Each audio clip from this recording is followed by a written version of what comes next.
I was sitting in front of the TV, acting like I cared about the baseball game. It was Saturday afternoon. Jane and I had just had the roast beef dinner she made. As she was cleaning up the dishes, I was watching the game, but only part of the time. Whenever she wasn't looking my way, I found myself watching her. Jane is quite attractive, not necessarily stunning, but definitely easy on the eyes. Her main feature is her curvy figure. Tall with light brown hair that falls to her shoulders, her big brown eyes have a way of looking at you that can really make you feel something. She definitely has that effect on me. We've been married for 7 years now and have 2 lovely daughters, Nancy, who's 5, and Stacy, who's 4. Since we both work full-time jobs, my mom looks after the girls during the day, and either Jane or I pick them up from her place after work. After Stacy was born, I had a vasectomy because we felt 2 kids were plenty for us. But right now, I wasn't thinking about our daughters, even though they were playing quietly in their room. No, I was concerned about the changes I'd been seeing in Jane over the past few months. These changes, like her new way of dressing and spending more time at work, might not seem like a big deal individually, but altogether, they were starting to worry me. Her behavior at home had changed too. It felt like something was on her mind. Often when we were watching TV and I commented on the show or movie, her responses made it clear she wasn't really watching. Her eyes were on the TV, and she seemed to be following along, but it was obvious her thoughts were elsewhere. At night in bed, even though our bed life was still pretty active, happening a couple of times a week, she'd spend hours restless before finally falling asleep after we made love. I was sure something was bothering her, but she wasn't opening up about it. I thought it wouldn't be smart to directly ask her what was on her mind, fearing it might make her pull away more. I hoped she'd come forward on her own when she was ready. We used to share everything and talk openly. So why was she keeping things to herself this time? Jane was a fantastic cook and loved experimenting with new recipes for me. She'd spend a lot of time online searching for culinary inspirations and chatting with other food enthusiasts for fresh ideas and recipes. I even knew the nickname she used online, Jenny, a name her dad used to call her, because I saw it when I walked past her using the computer. She chatted nearly every night in a food-focused chat room, but I sensed they discussed more than just recipes. Watching her clear the table one evening, an idea suddenly struck me. Why couldn't I just hop on my laptop and sneak into that cooking chat room under a fake name to see what they were chatting about? I thought about pretending to be someone else and talking to her without her knowing it was me. But after giving it more thought, I felt it was wrong, and I couldn't bring myself to do it, especially because of the risk of her catching me spying. A week went by and nothing changed. Jane was still distant, hardly noticing our daughters when they tried to get her attention at home. I realized I needed to take action. That's when I decided to go ahead and spy on her chat conversations. The next day, at work, I signed up on the same chat platform she used with the username New Mom. I picked that name to make it clear I was pretending to be a woman, thinking it would make the others more comfortable with me there. Jane usually joined her chat room around 8 p.m. after we'd put our daughters to bed, so on that Tuesday night, I was all set to join her. As soon as I noticed her heading to the small room by the bathroom where her computer was, I stood up and told her I was going downstairs to my office to catch up on some work. She acknowledged with a nod, and I quickly made my way to my home office. Within minutes, I logged into the cooking chat room and waited for her username to show up. There were 5 other women already there, chatting about how to make the perfect cheesecake. 5 minutes passed, and I was still looking out for my wife's username at the bottom of the screen. Then, one of the women messaged me, asking if I had any unique cheesecake recipes. I had no clue about baking, so I escaped the awkward moment by saying I hadn't baked one before and was there to learn from those who knew how. Right as I finished typing, Ginny popped up as the newest participant in the chat. Everyone, including Ginny, started giving me advice on baking cheesecakes, like which cheese to use and the amount needed. Before long, the chat room grew to about 12 people all trying to chat, making it hard to keep up with the conversation.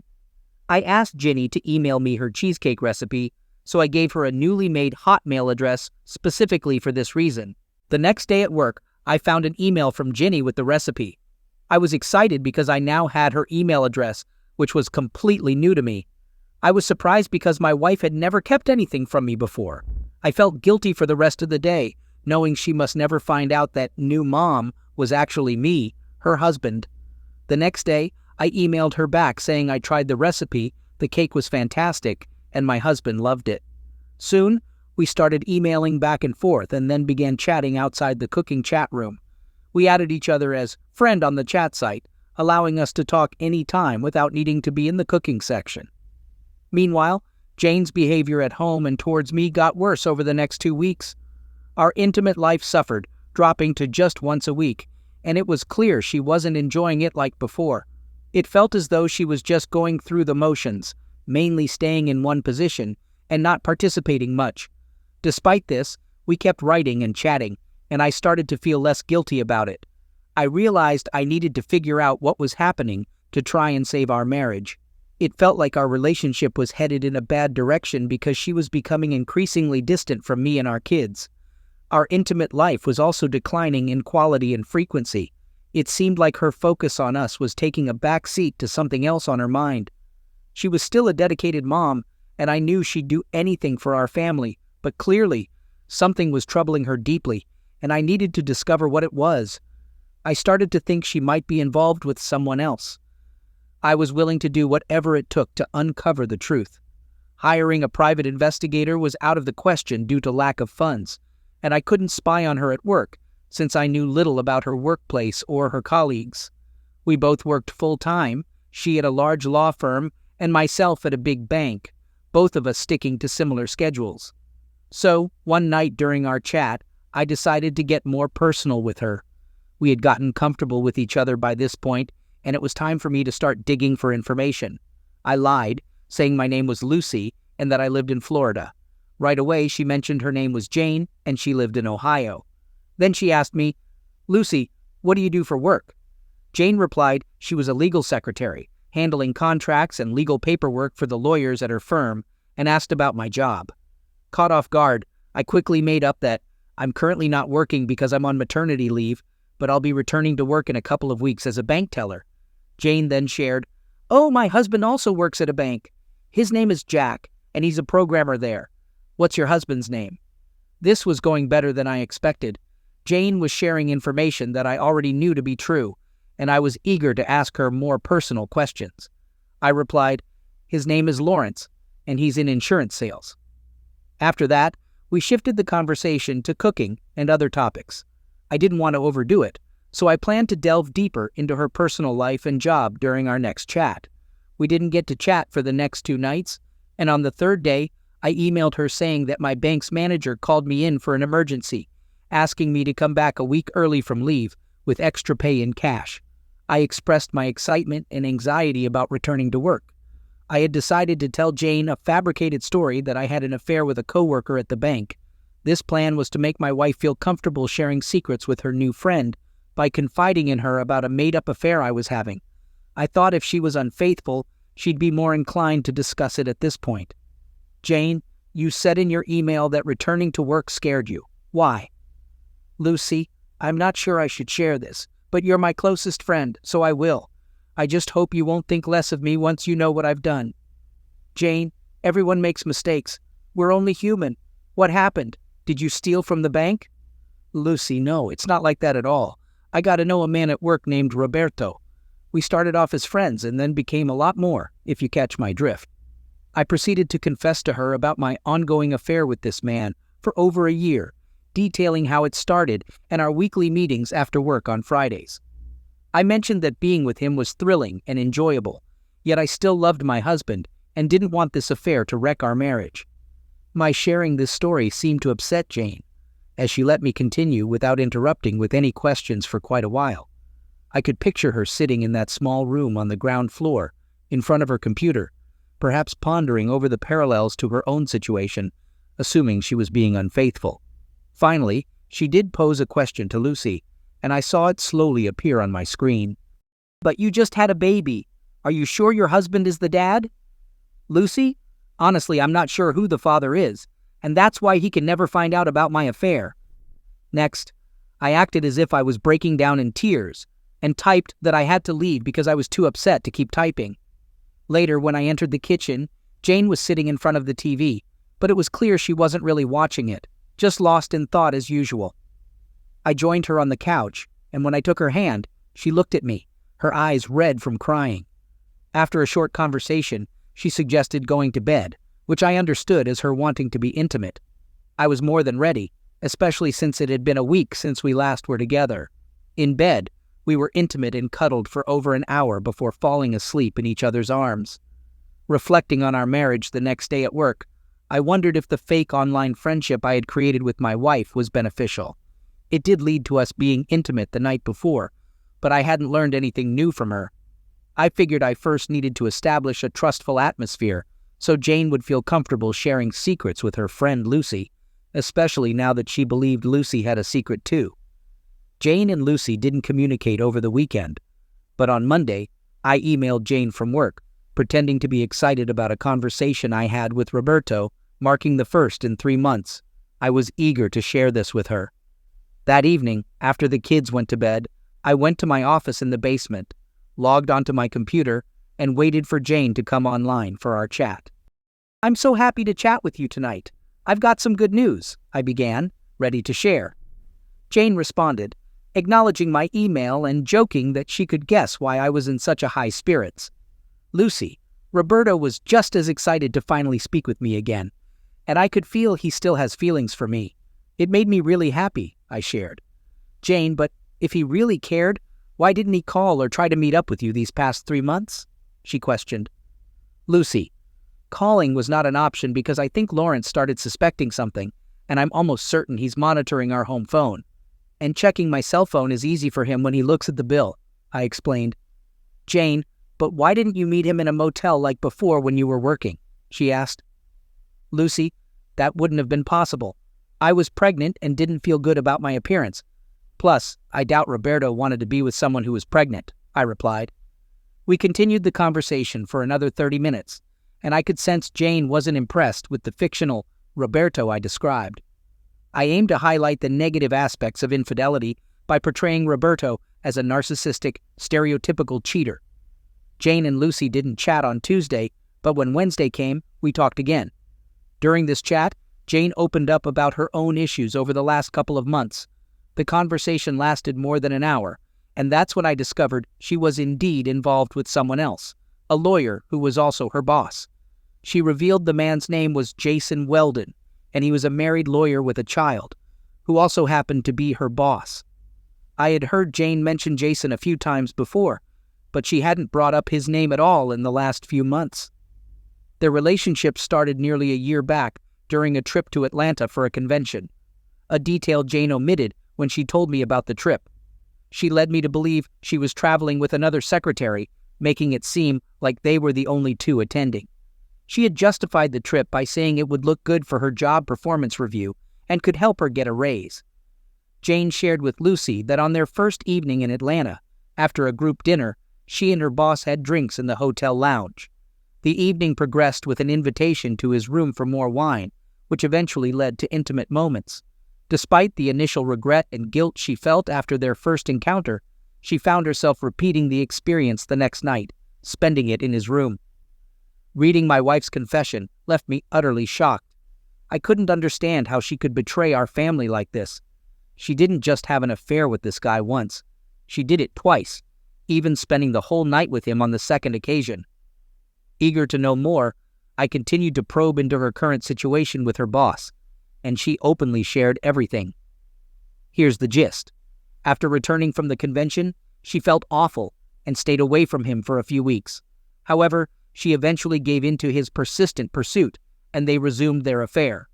Initially, they were discreet, using his office after hours, but then they started using a room at the Hilton for their trysts, meeting there once a week and also sneaking around in his office a few times a week.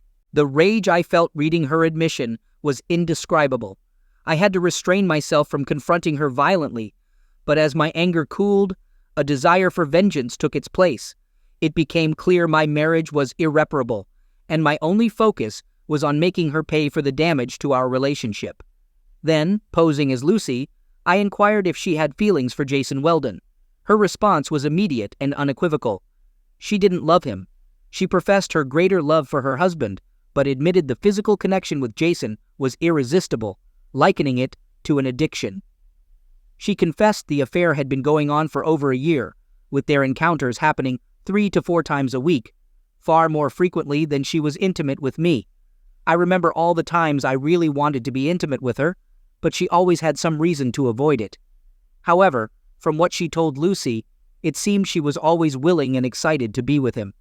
She was sharing something with him that should have been exclusive to our relationship. I felt like I was paying the price while he enjoyed her without restraint. No wonder I had sensed a change in her behavior for a while. Thinking about it, I figured she might be planning to leave me for Jason. But considering he was married with a kid, I wondered if he was truly in love with my wife, if he saw her as a better match, or if the thrill of the affair was what really appealed to him.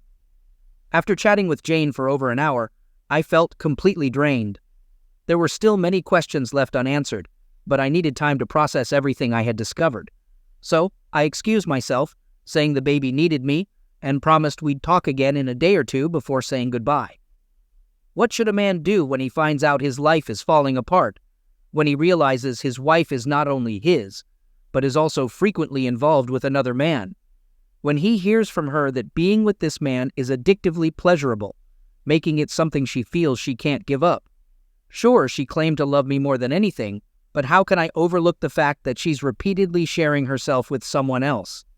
How is it possible for her to love our daughters and me while simultaneously betraying us? She was engulfed in a world of desire, while I was trapped in my own world of suffering, agony, and neglect. I was determined to make her suffer for the damage she caused our family. The ultimate punishment I could think of was to take her daughters away from her. I planned to divorce her and fight to get full custody of our girls. For her, losing them would be the most devastating outcome. I could then relocate to a different state to make it harder for her to see them, turning her life into a nightmare. I also planned to inform Jason's wife about the affair and consider legal action against their workplace for contributing to the ruin of my marriage. But my first step was to gather evidence of her affair with Jason. Pretending everything was normal around her became incredibly hard after discovering the affair. However, she was too absorbed in her secret life to notice my despair. So for Jane, life continued almost unchanged from the past year. It had been 2 days since she last communicated with Lucy. That morning, pretending to be Lucy, I emailed her to see if she'd be available to chat that evening. She responded affirmatively, planning to meet at their regular time. I had a list of questions ready for her, knowing her answers would hurt, but needing to understand her feelings for Jason and her future intentions. I was at my computer, ready to chat before the kids were even asleep, and greeted her as soon as she logged in. "Lucy, I'm so relieved we're talking again. I've been reflecting on our last conversation non-stop. Jane, I hope my previous words didn't upset you too much, or make you think poorly of me." "Lucy, who am I to judge you? I've done things way worse than you. We're both just human after all. Jane, being able to talk to you about everything has really helped me. I don't have anyone else who gets what I'm going through. I usually share everything with my husband, but obviously this topic is off limits, LOL. Lucy, do you think your husband has any clue about what's happening?" Jane, no, he doesn't suspect a thing. He trusts me completely. If he did find out, he'd lose it. He can get pretty intense, and I don't want to set him off. Lucy, you mentioned before that your husband got a vasectomy after your youngest was born. Aren't you scared that Jason could get you pregnant? Jane, I'm not worried about that because I've been on birth control pills for over a year, ever since things started with Jason. Lucy, you've got to be keeping those pills hidden, right? He can't know you're on them. Jane, yes, they're stashed away safely. I have a 3-month supply hidden in a shoebox in my bedroom. I take my pill every morning while he's in the shower. I could sense my wife enjoyed sharing with her friend how she was managing to deceive me. She wasn't just betraying me, she seemed to take pleasure in making me look foolish. But I was gearing up to confront her with a major question. Lucy, are you planning to leave your husband for Jason? Jane, that's not going to happen. I truly love my husband, and I don't have feelings for Jason. The closeness with Jason is exciting, but it's just that there's no love. That's why I'm so torn. I want to keep seeing Jason, but I don't want my husband to find out. Lucy, you're trying to have the best of both worlds, huh? You really think your husband won't eventually find out? Jane, he won't. Jason and I are very cautious. Plus, Jason has his own marriage to worry about. He'd be in big trouble if his wife discovered our affair. Lucy, is Jason better in bed than your husband? Is he larger? Jane, my husband is a great lover, but Jason is, well, he's different. The thrill and risk of getting caught enhance it for me. And yes, Jason is slightly larger, but it doesn't really change things. With my husband, it's making love, but with Jason, it's just closeness. Do you get what I'm saying? I was appalled at how lightly my wife was discussing her affair, treating it almost like a casual game. I needed to find out if she understood the pain and harm she was causing our daughters and me, with her mind often consumed by her lover and avoiding detection. Risking the dynamic with Lucy, I pressed, aren't you neglecting your husband? He must be feeling left out because of your affair, right? After a long silence, she finally responded. Perhaps my wife hadn't considered how her actions were impacting me. Jane, we still have intimate moments. It's less frequent, but I don't think he minds. He loves me deeply. Besides, I can't be intimate with him right after being with Jason. He'd surely catch on. Lucy, aren't you worried he might seek affection elsewhere, given the lack of attention at home? Jane, I hadn't thought of it like that. Now you've got me worried, Lucy. Lucy, I didn't mean to frighten you, but it's something to consider. Our conversation shifted to other topics before wrapping up. Near the end, my wife excitedly told Lucy about a planned trip to Atlanta with Jason in a few weeks, a trip she hadn't mentioned to me. That night, both of us struggled to fall asleep. I chose not to make a move on my wife that night, and she didn't seem interested either. It was a while before I could drift off to sleep, and I noticed Jane was struggling too. Lying there, I decided I'd talk to her the next day, Saturday, in hopes of possibly salvaging our marriage. The next morning, as we sat at the kitchen table, I broached the subject. Jane, have you realized our intimacy has really dropped off these past few months? We went from being close several times a week to hardly once. It's been nearly 2 weeks since we've been together. What's going on? Are you seeing someone else? She paused, her fork mid-air, clearly taken aback by my blunt question. This was a first in our 7 years of marriage. You're really bold to confront me like this, she replied. Jane usually calls me Jake, but resorting to Jack means she's upset or trying to emphasize her point. Her look was one of intense annoyance. How can you question my loyalty after all these years? I've been juggling work and home, and it's natural for our physical relationship to cool off a bit over time. I think it's unfair for you to even suggest such a thing. I'm not accusing you outright, Jane, but you've changed significantly this past year. Even our daughters feel it. They hardly come to you with their issues anymore. They come to me. Her reaction grew even more furious. At that moment, I realized it was futile to try and discuss our issues any further. We only have 24 hours each day, and I can't always be there to tend to every need of our kids. It's only right that you pitch in too. It was obvious from her sudden change in expression that she hadn't fully considered her words before speaking. Referring to her own children as brats isn't something a caring mother would do. She seemed to realize her mistake shortly after, but the damage was done. She couldn't unsay what was said. Her facial expression shifted from anger to distress, and she quickly left for her bedroom. It became clear to me that any attempt at conversation was futile. Often, people resort to tears to escape a conversation that's not going their way, so I let the issue drop for the time being. That Saturday afternoon, Jane went out shopping, a routine for her each week. I suspected she was probably looking for something new to wear for her trip with Jason to Atlanta. With her out and the kids preoccupied in their room, I decided to search our bedroom for her birth control pills. It took me about 15 minutes, but I found them in her closet, just as she had described to Lucy, hidden in a shoebox with a pair of shoes.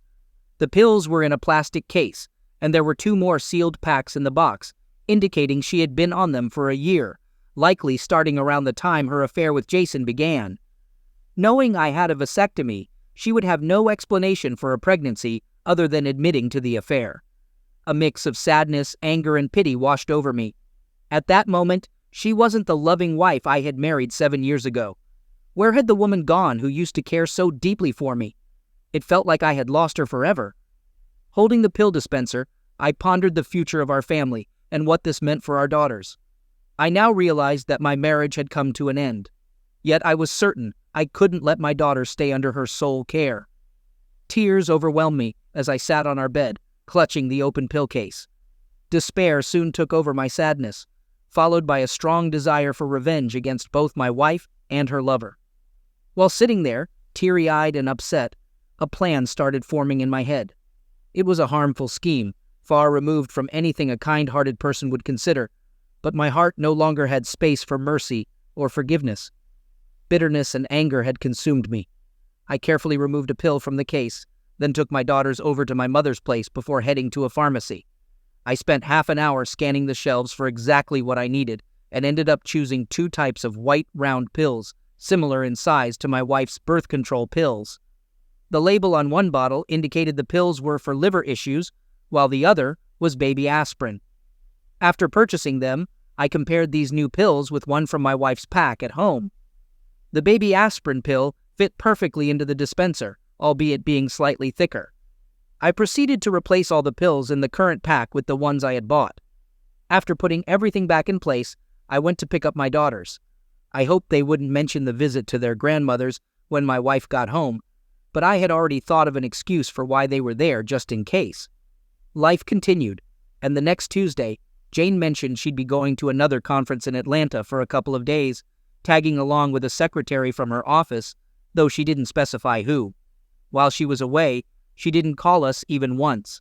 Despite her absence, our daughters didn't seem to miss her, but I did. The day after she left, I used a payphone to call her workplace, asking for Jason Weldon, only to learn he was also out of town, expected back the next week. I had no doubts about where he was, likely with Jane. Upon her return, Jane greeted me with a hug right away. That evening, after putting our daughters to bed, she led me to our bedroom, and we were intimate for nearly 2 hours. I wondered if her actions were an attempt to compensate for not calling, or if she felt guilty for her time with Jason. Maybe she was trying to make amends for her earlier harsh words about our daughters by connecting with me physically. It seemed she was trying to mend our relationship by offering herself to me, treating intimacy as a favor rather than a shared aspect of our marriage. Over the last year, it felt like Jason had become her priority, sidelining me in her life. Though she might not have fully realized the extent of her actions, her behavior made me feel like a second option compared to Jason. Despite everything, I deeply enjoyed being close to her that night. It felt rejuvenating, like a much-needed breath of fresh air for me. Being intimate with Jane was always amazing, and despite my love for her, I was still set on getting back at her somehow. Jane and my fictional persona, Lucy, kept up their bi-weekly conversations. During these talks, I pretended to rekindle a relationship with an imaginary Roberto, sharing fabricated stories of our encounters to provoke Jane into revealing her own experiences with Jason. This strategy was my way of uncovering what she was up to with her affair. Shockingly, I found out she was doing things with Jason she'd never done with me, leaving me heartbroken. Her actions contradicted her claims of loving me more than anything. I couldn't understand how she could profess such love while treating me with growing neglect and indifference. Despite altering her birth control pills, I continued to monitor the stash to see if she was still using them, noting a daily decrease. Once she used up a dispenser, I would swap out the pills in the new one she started. A few weeks later, I noticed a change in Jane. She became more attentive to me and our daughters, showing more warmth and presence at home. However, about 2 weeks post her trip to Atlanta, she came home visibly troubled one afternoon. When I inquired about her distress, she burst into tears and retreated to her room. Although I had suspicions about the cause of her upset, finding out she hadn't taken her birth control for the last 2 days confirmed it.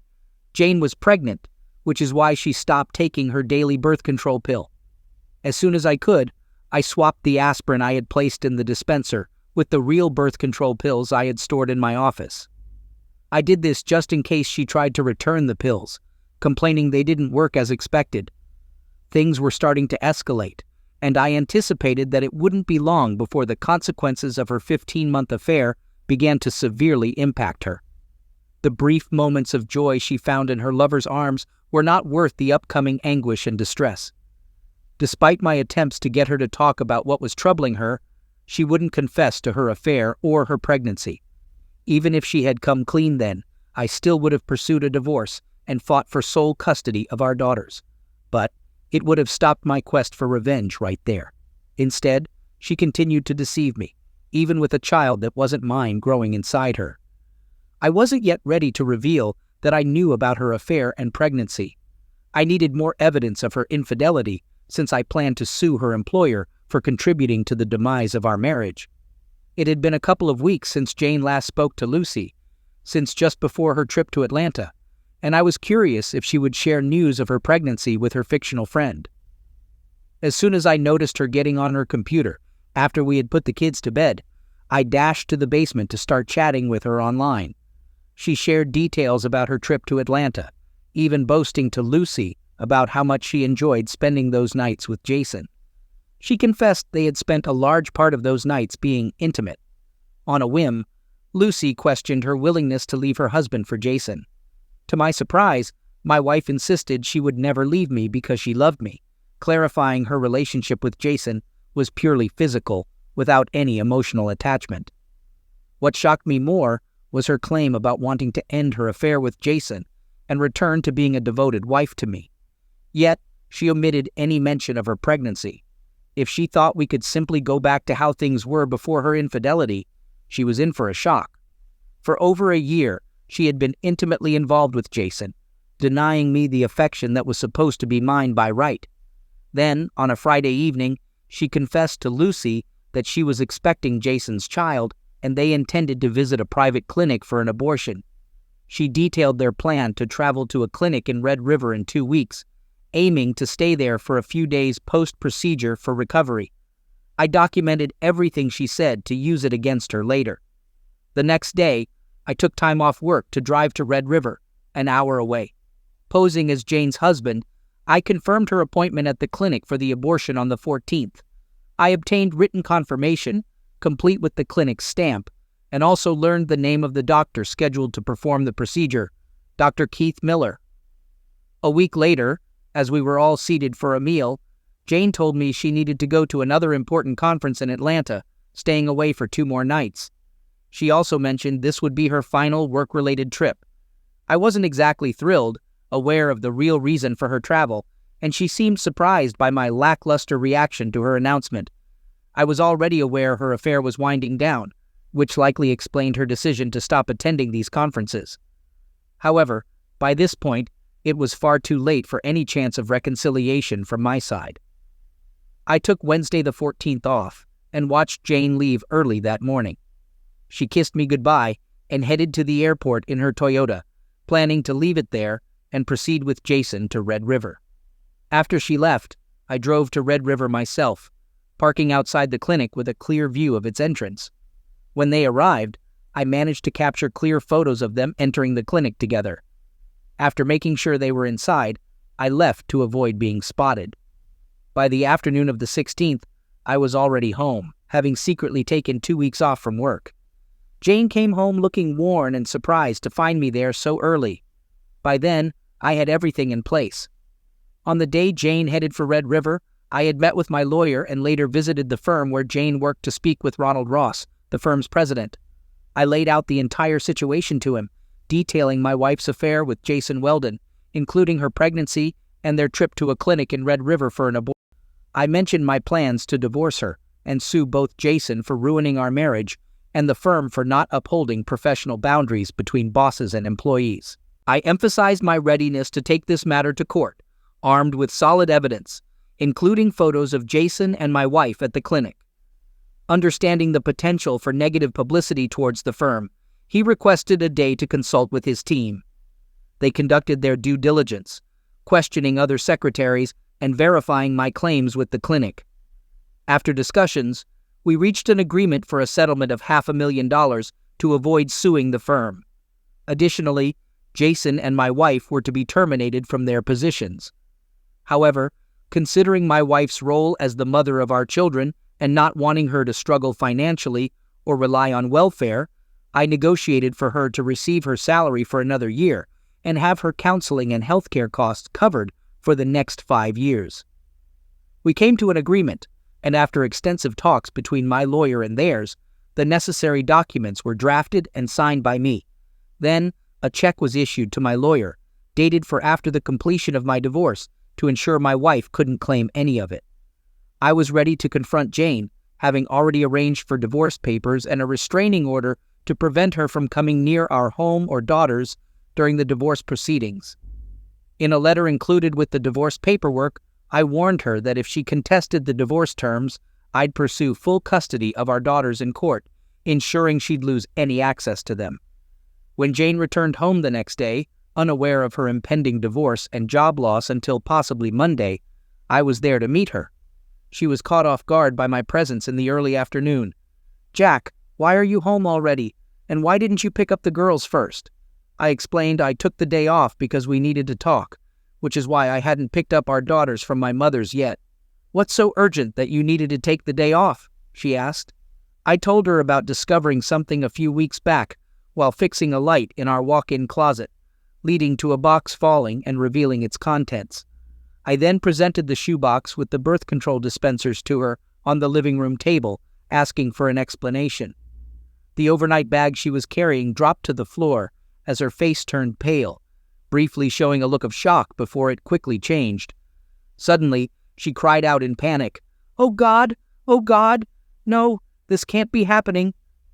She had to sit on the couch arm because her legs couldn't hold her up anymore, her body rocking back and forth. Sitting there, covering her face with her hands, she looked truly pitiful. "So, my loyal wife," I continued, "can you explain these pills? Why are you scared of getting pregnant when you know I had a vasectomy after our second child? Unless, of course, you've been unfaithful." "Jack, listen, please, I can explain. You're making this seem much worse than it is. Just hear me out," she begged, her face full of worry and fear, lips quivering and hands shaking, her eyes watery and begging. Despite her pleas, I continued to confront her about her cheating. "You've been unfaithful for who knows how long, and now you think you can just explain away all the deceit?" "I don't love him, Jack. It's over. I've always loved you. We need to talk. There has to be a way to fix this," she pleaded, tears staining her blouse, her eyes red and swollen from the stress and emotion she was under. "How can you claim to love me when you've been having an affair? You've broken our marriage vows, betrayed me and our daughters. I'll tell you everything. I hope you can understand, Jack." This happened out of the blue, and there was never any love involved. "Yes, we definitely need to talk. You owe me a thorough explanation, especially about your so-called business trip to Atlanta, or more accurately, to Red River." The shock on her face could not have been greater if I had physically struck her. She stared at me, speechless, her mouth agape and eyes filled with fear. She attempted to speak, but no clear words came out. "Yes, Jane, I'm fully aware of the Red River trip and the real reason you went there. Care to fill me in on any details I might be missing?" Suddenly, she fled to her room in tears. I stood there, contemplating whether to follow her, concerned she might harm herself, but I found myself unable to check on her. She remained in her room for 2 hours, eventually taking a shower after a lengthy period of crying. When she emerged in her long gown, the toll of her emotions was evident on her face, which bore the mark of deep suffering. Seated across from me at the kitchen table, without meeting my gaze, she asked, "Jack, what are you going to do? I don't want to lose you. I'll do anything to make it right." "I think it's a bit late for that," I replied. "Remember the months I spent trying to reach out to you? How much I wanted to be close to you. I would have done anything you asked, but you were reserving yourself for your affair, denying me what was mine by right. You've been eroding the love I had for you, Jane. Now there's hardly anything left." She broke down again, her head buried in her arms on the table. "Forgive me, Jack. Please tell me you still love me," she pleaded. In that moment, part of me wanted to comfort her. Despite everything, my love for her was as strong as ever, but I knew acknowledging that would be a mistake. In a calm voice, I insisted she reveal everything: the identity of her lover, how they met, and what they had done together. She ended up telling me everything. I believed her because what she shared matched what I already knew. She admitted to her abortion in Red River and confessed to being intimate with Jason several times a week, including encounters in his office and weekly motel meetings. We barely spoke for the rest of the weekend, and first thing Monday morning, she received the divorce papers at her office. Shortly afterward, the company president informed her and Jason that they were being terminated. Because of the restraining order, she couldn't return home, but she called me at noon, utterly shattered. Before ending the call, I informed her I'd send her clothes to her mother's house since she had no reason to come by our home anymore, and I'd changed all the locks. I found out later that she had a breakdown and was hospitalized right after our conversation. She was at her mother's when she called, and her mother had to call an ambulance. 2 weeks on, she agreed to the divorce terms. I arranged for her to visit our daughters for a few hours on Saturdays at my mother's house. 6 months later, our marriage was officially over. Her mother told me she was deeply depressed, undergoing therapy, had lost significant weight, and hardly left her house since losing her job. Over time, I allowed her more access to our daughters, even unsupervised visits, and weekends at her mother's. I noticed the girls were growing closer to their mother, foreseeing potential issues. A year post-divorce, my mother's cancer diagnosis meant she couldn't look after the girls during work hours. Jane reached out, offering to take over the caregiving role for our daughters during my work hours. "Jane, I'm not sure what to think. Is that really a practical idea? Your parents' home is almost 30 miles away, and that daily commute could be too exhausting for the kids. Plus, I don't want our daughters to get the wrong impression that we might reconcile." I could tell my words might hurt her, yet she didn't visibly react to my refusal or the implication behind it. I declined her suggestion outright, recognizing my own inability to provide full-time care for our daughters and my financial constraints against hiring a nanny.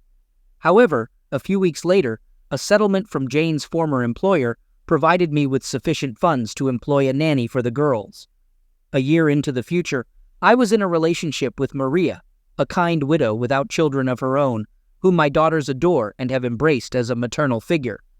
Gradually, I moved on from Jane, limiting our interactions to only the times she visits the girls.